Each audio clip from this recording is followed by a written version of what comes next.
नमस्कार दोस्तों, स्वागत है आपका मेरे चैनल कॉमिक्स लाइफ में। शुरू करते हैं मनोज कॉमिक्स की एक और मज़ेदार कॉमिक्स, सरोवर का राक्षस। सरोवर का राक्षस, लेखक विजय कुमार बस, चित्र विजय पंडित। अजीतगढ़ राज्य पर राजा मानसिंह राज करते थे। उन्हें दुख था तो केवल एक बात का कि उनकी कोई संतान न थी। महारानी, क्या हम निसंतान ही मर जाएंगे? क्या हमारी मृत्यु के बाद हमारा राजवंश लुप्त हो जाएगा? शुभ शुभ बोलिए महाराज, ऐसा न कहिए। कभी न कभी भगवान हमारी पुकार अवश्य सुनेगा और हमारे आंगन में बच्चों की किलकारियां गूंजेगी। महारानी चंद्रप्रभा इसी प्रकार राजा मानसिंह को समझाती रहती थी, लेकिन वे स्वयं भी संतान न होने के कारण दुखी रहती थी। धर्मगुरु के कहने पर राजा मानसिंह ने पुत्र प्राप्ति के लिए एक यज्ञ का आयोजन किया। राजा मानसिंह, हमें बिना बुलाए यज्ञ करने की तुम्हारी हिम्मत कैसे हुई? क्षमा दावानल ऋषि, क्षमा, मुझसे भूल हुई। जा, तेरे यहाँ पुत्र तो उत्पन्न होगा, पर जब वह 10 वर्ष का होगा तो वह तुझे छोड़कर चला जाएगा और 10 वर्ष पश्चात ही अजीतगढ़ वापस लौटेगा। ऋषिवर, आपने यह कैसा विचित्र वरदान दिया है। एक ओर तो पुत्र होने का वरदान देकर सारी खुशियां मेरी झोली में भर दी और दूसरी ओर पिता से पुत्र की लंबी जुदाई कर दी। उचित समय पर महारानी चंद्रप्रभा ने एक सुंदर पुत्र को जन्म दिया। महारानी, आज हम बहुत प्रसन्न हैं। आज हमारे सिर पर से निसंतान राजा होने का कलंक मिट चुका है। मैं आपकी भावनाओं को भली प्रकार समझ रही हूँ महाराज। युवराज के जन्म की सूचना पाते ही सारे राज्य में उल्लास छा गया और घर घर बधाइयां गाई जाने लगी। समय बीतने के साथ साथ युवराज ज्ञान सिंह 10 वर्ष का हो गया। वह बेहद शरारती था। ओ युवराज, आपने हमारे खड़े फोड़े। हम आपकी शिकायत महाराज से करेंगे। ठीक है, महाराज के पास हमारी शिकायत लेकर जाओ। हम भी देखते हैं कि महाराज हमें क्या सजा देते हैं। पनिहारिणी युवराज ज्ञान सिंह की शिकायत करने राजा मान सिंह के पास पहुंची। उनकी शिकायत सुनकर मान सिंह ने कोषाध्यक्ष को बुलाकर आज्ञा दी। इन 5 पनिहारिनों को राजकोष में से एक एक स्वर्ण कलश दे दो। जो आज्ञा महाराज। दूसरे दिन युवराज ने पनिहारिनों के स्वर्ण कलश भी फोड़ दिए। अब तो तुम सब जान गई होंगी कि मेरा निशाना अचूक है। पनिहारिन ने पुनः शिकायत लेकर राजा मान सिंह के पास गई, जिससे क्रुद्ध होकर उन्होंने ज्ञान सिंह को आदेश दिया। युवराज, आज मैं जान गया हूँ कि तुम कभी नहीं सुधरोगे। मैं तुम्हें इसी समय 10 वर्ष के लिए देश निकाला देता हूँ। अब तुम हमें 10 वर्ष पश्चात ही अपनी सूरत दिखाना। पिताजी महाराज, यह आप क्या कह रहे हैं? दुखी मान सिंह राजमहल में वापस लौटे। महाराज, क्या हो गया है आपको? आपकी यह दशा क्यों? महारानी, आज हम अपने हरे भरे गुलशन को स्वयं ही आग लगा बैठे हैं। हमारा दिल डूबा जा रहा है। इन सब घटनाओं की विस्तृत जानकारी के लिए 5 स्वर्ण कलश और विचित्र फैसला देखें, जो मेरे चैनल पर पहले ही अपलोड है। अब आगे। महाराज, अपने आप को संभालिए और हमें बताइए कि क्या बात है। महारानी, तुम्हें याद है, आज से 10 वर्ष पहले दावानल ऋषि ने हमें विचित्र वरदान दिया था। हाँ महाराज, मुझे अच्छी तरह याद है। महारानी, आज दावानल ऋषि का वही विचित्र वरदान पूरा हो गया है। क्या मतलब महाराज? महारानी, आज हम युवराज ज्ञान सिंह को 10 वर्ष के देश निकाले का आदेश देकर आए हैं।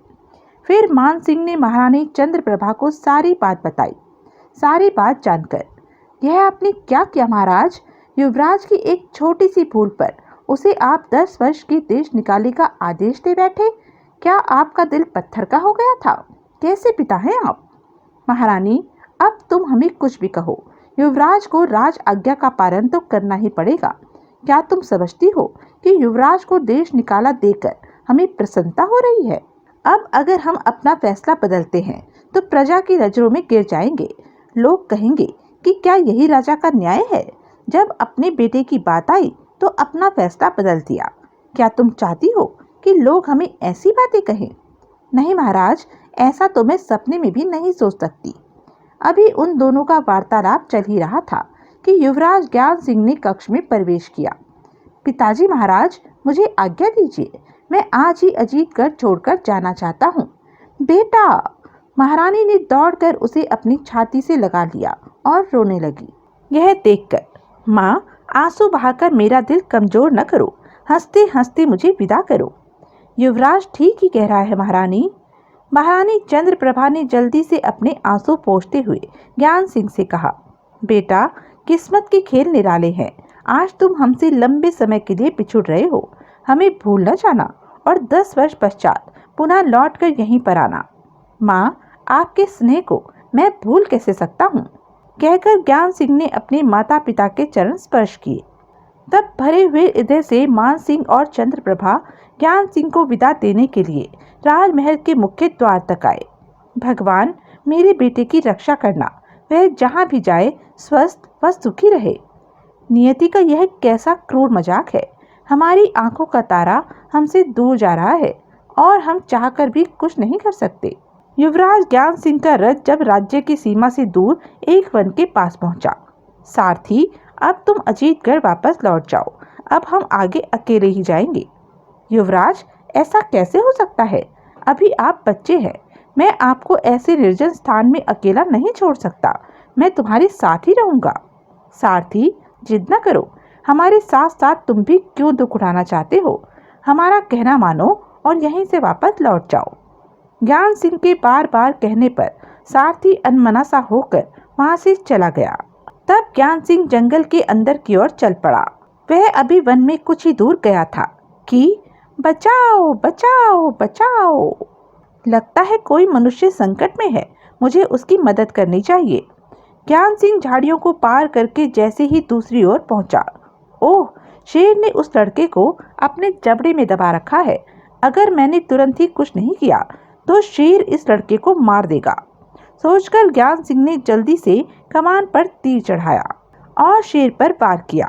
शेर भयंकर दहाड़ मारकर पृथ्वी पर गिर पड़ा और वेदना से तड़पने लगा। आह! तीर शेर के मर्म स्थल पर लगा था, इसलिए कुछ देर तक तड़पने के बाद उसने प्राण त्याग दिए। अब मुझे घायल लड़के के पास चलना चाहिए। ज्ञान सिंह घायल लड़के के पास पहुंचा। तुम कौन हो भाई और इस शेर की गिरफ्त में कैसे फंस गए? मेरा नाम हेमंत है। मैं चांदपुर के राजा छतर सिंह का पुत्र हूँ। आज मैं अपने पिता के साथ आखेट करने इस वन में आया था कि एक जानवर का पीछा करते हुए मेरे पिता मुझसे अलग हो गए। मैं उन्हें इधर उधर ढूंढ ही रहा था कि अचानक ही शेर ने मुझ पर आक्रमण कर दिया और मैं अपना बचाव भी न कर सका। भगवान का लाख लाख शुक्र है कि मैं सही वक्त पर यहाँ पहुँच गया, वरना शेर तुम्हें मार डालता। युवराज, मैं तुम्हारा आभारी हूँ। तुम्हारा नाम क्या है भाई? मेरा नाम ज्ञान सिंह है। तभी, ओह पिताजी महाराज मुझे ढूंढते हुए इधर ही आ रहे हैं। युवराज हेमंत, तुम ठीक तो हो ना? राजा छतर सिंह दौड़ते हुए हेमंत के पास आए। बेटा, तुम्हें क्या हुआ? तुम घायल कैसे हुए? पिताजी महाराज, ज्ञान सिंह ने मुझे शेर के पंजे से छुड़ाया है। तब हेमंत ने पिता को सारी बात बताई। तत्पश्चात, बेटा ज्ञान सिंह, तुम तो बहुत साहसी हो। तुमने युवराज की जान बचाकर बड़ा उपकार किया है। राजन, मैंने आप पर कोई उपकार नहीं किया है, यह तो मेरा कर्तव्य था। बेटा, तुम्हारे विचार तो बहुत अच्छे हैं। तुम कौन हो? तुम्हारे माता पिता कौन हैं?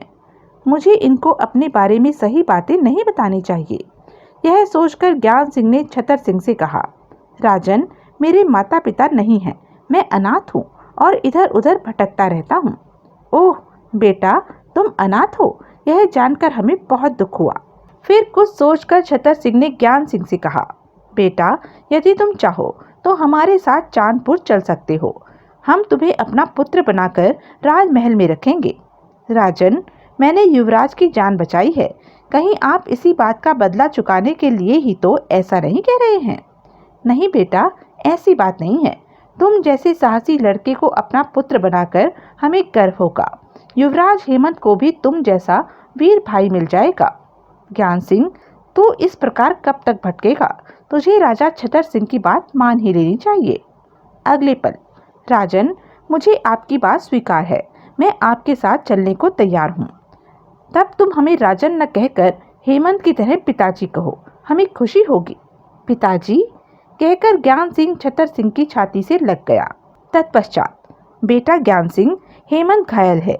इसे लेकर हमें तुरंत ही चांदपुर पहुंचना चाहिए ताकि इसके घावों का उपचार हो सके। आप ठीक कह रहे हैं पिताजी महाराज। तब घायल हेमंत को ज्ञान सिंह ने उसके घोड़े पर लादा और छतर सिंह के साथ चांदपुर की ओर चल दिया। इधर अजीतगढ़ में, महाराज आज 2 दिन हो गए हैं, भोजन को आपने हाथ भी नहीं लगाया है। इस प्रकार कब तक चलेगा महाराज? क्या ऐसा करने से युवराज ज्ञान सिंह वापस लौट सकता है? महारानी, हम दिल के हाथों मजबूर है, न जाने युवराज इस समय कहाँ भटक रहा होगा। महाराज, अब फैसला किस्मत पर छोड़ दीजिए, किस्मत जो करेगी अच्छा ही करेगी। महारानी चंद्रप्रभा के बार बार अनुरोध करने पर मान सिंह ने बुझे हुए मन से थोड़ा सा भोजन किया। उधर घायल हेमंत को लेकर राजा छतर सिंह चांदपुर पहुंचे। युवराज के घावों पर राजवैद्य ने औषधि का लेप किया। महाराज, युवराज की हालत चिंताजनक नहीं है, ये शीघ्र ही स्वस्थ हो जाएंगे। धन्यवाद राजवैद्य जी। कुछ खाने की औषधि देकर राजवैद्य चले गए। तब महारानी केसर ज्ञान सिंह से बोली, बेटा ज्ञान सिंह, महाराज ने मुझे सब कुछ बता दिया है। आज से तुम अपने आप को अनाथ नहीं समझना, अब मैं तुम्हारी माँ हूँ। आपके और महाराज के होते हुए अब मैं भला अपने आप को अनाथ क्यों समझूंगा माँ? और ज्ञान सिंह चांदपुर में राजा छतर सिंह का पुत्र बनकर रहने लगा। युवराज हेमंत और उसमें भाई जैसा स्नेह था। महारानी, इन दोनों को देखकर कोई भी यकीन नहीं कर सकता कि ये सगे भाई नहीं हैं। कहीं नजर न लग जाए इन दोनों की जोड़ी को। धीरे धीरे 9 वर्ष व्यतीत हो गए। ज्ञान सिंह और हेमंत अब सजीले युवक थे। एक दिन शाल ऋषि चांदपुर के दरबार में पधारे। महाराज की जय हो। मुनिवर, आपने यहाँ आने का कष्ट कैसे किया? राजन, कुबेर दत्त नाम का एक राक्षस हमारे आश्रम में आकर उत्पात मचाता है। वह हमारी यज्ञ की वेदियों में हड्डी मांस लाकर डाल देता है, जिससे हमारी तपस्या में विघ्न पड़ता है। आश्रम भी उजड़ रहा है, आप हमारी सहायता कीजिए। मुनिवर, आपकी बातें सुनकर मुझे दुख हुआ, लेकिन हमारी समझ में एक बात नहीं आई। यह आप अपने साथ घोड़ा लेकर क्यों आए हैं? राजन, यह घोड़ा साधारण घोड़ा नहीं है, इसे मैंने अपने तप से उत्पन्न किया है। यह धरती, आकाश व पाताल सभी जगह जा सकता है। इसकी गति वायु से भी तेज है। ओह, तब तो यह घोड़ा अद्भुत है। कुछ सोचकर छतर सिंह ने शाल ऋषि से पूछा, मुनिवर, हम आपकी किस प्रकार सहायता कर सकते हैं? राजन, सुना है आपके दत्तक पुत्र ज्ञान सिंह का निशाना बहुत अचूक है। आप उसे मेरे साथ भेज दीजिए। मेरे मायावी घोड़े पर चढ़कर वह अवश्य ही कुबेर दत्त राक्षस को मार डालेगा। शाल ऋषि का कथन सुनकर छतर सिंह ने पास बैठे ज्ञान सिंह से पूछा, बेटा, शाल ऋषि तुम्हें अपने साथ ले जाना चाहते हैं, तुम्हारी क्या इच्छा है? पिताजी महाराज, शाल ऋषि को कुबेर दत्त राक्षस से छुटकारा दिलाकर मुझे प्रसन्नता होगी। मैं शाल ऋषि के साथ जाने को तैयार हूँ। हमें तुमसे ऐसी ही आशा थी बेटा। जाओ, राजमहल में जाकर अपनी माँ से जाने की आज्ञा ले आओ। जी पिताजी महाराज। दरबार से उठकर ज्ञान सिंह महारानी केसर के पास पहुंचा। जब उन्हें सारी बात पता चली, नहीं बेटा, मैं तुम्हें मौत के मुंह में नहीं जाने दूंगी। सुना है कुबेर दत्त नाम का राक्षस बहुत भयंकर है। माँ, राक्षसों से ऋषि मुनियों की रक्षा करना पुण्य का कार्य है। मेरे सिर पर आपके वर्ध हस्त का साया रहते हुए कुबेर दत्त मेरा कुछ भी नहीं बिगाड़ सकता। मुझे खुशी खुशी आज्ञा दीजिए माँ, ताकि राक्षस को मारकर मैं आपका नाम रोशन कर सकूं। नहीं बेटा, नहीं। तब ज्ञान सिंह ने बड़ी मुश्किल से महारानी केसर को राजी किया और उनसे आशीर्वाद लेकर पुनः दरबार में पहुंचा। चलिए ऋषिवर, मैं आपके साथ चलने को तैयार हूँ। तो बेटा, इस घोड़े पर बैठ जाओ, यह हमें पलक झपकते ही आश्रम में पहुंचा देगा। ज्ञान सिंह उछलकर घोड़े की पीठ पर बैठ गया। तब शाल ऋषि भी उस घोड़े पर बैठ गए। हे भगवान, ज्ञान सिंह को विजयी करना। दूसरे ही पल, ओह, यह घोड़ा तो वास्तव में ही अद्भुत है। पल भर में ही घोड़ा दरबार से गायब हो गया। अगले ही पल घोड़ा आश्रम में जा उतरा। बेटा, यही हमारा आश्रम है। तब शाल ऋषि ने कुटिया में से एक पुड़िया लाकर उसे दी। बेटा, यह वज्र भस्म है। इसको शरीर पर मलने से तुम्हारा शरीर वज्र से भी ज्यादा कठोर हो जाएगा।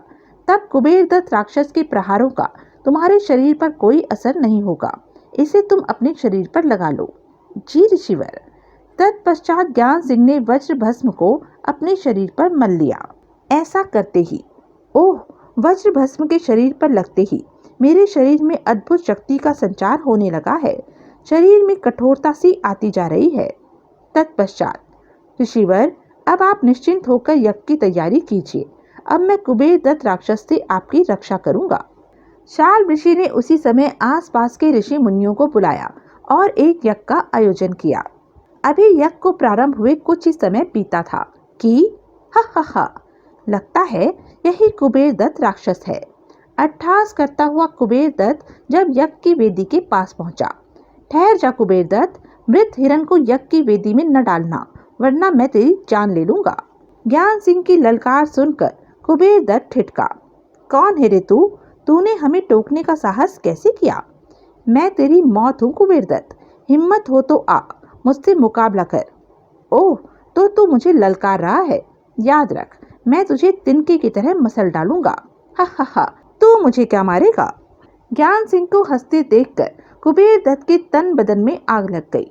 ठहर जा, मैं तुझे अभी मजा चखाता हूँ।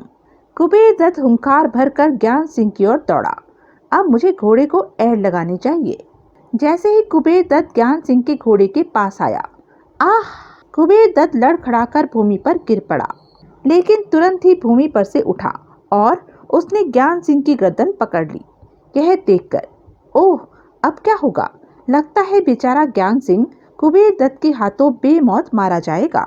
कुबेर दत्त ने ज्ञान सिंह की छाती पर मुक्के का प्रहार किया। यह क्या? इस आदमी पर तो मेरे मुक्के का कोई भी असर नहीं पड़ा। लगता है शक्ति के बल पर मैं उससे नहीं जीत पाऊंगा, इसलिए अब मुझे छल से काम लेना चाहिए। कुबेर दत्त मायावी तो था ही, वह तुरंत अदृश्य हो गया। अब वह तो ज्ञान सिंह को देख सकता था, लेकिन ज्ञान सिंह उसे नहीं देख सकता था। ओह, यह क्या? यह अचानक ही कुबेर दत्त कहाँ गायब हो गया? तो यह थी अब तक की कहानी। आगे की कहानी जानने के लिए बने रहें मेरे साथ। और हाँ, मेरे चैनल को लाइक, शेयर और सब्सक्राइब करना ना भूलें। और कमेंट करके ज़रूर बताएं कि यह वीडियो आपको कैसा लगा। धन्यवाद।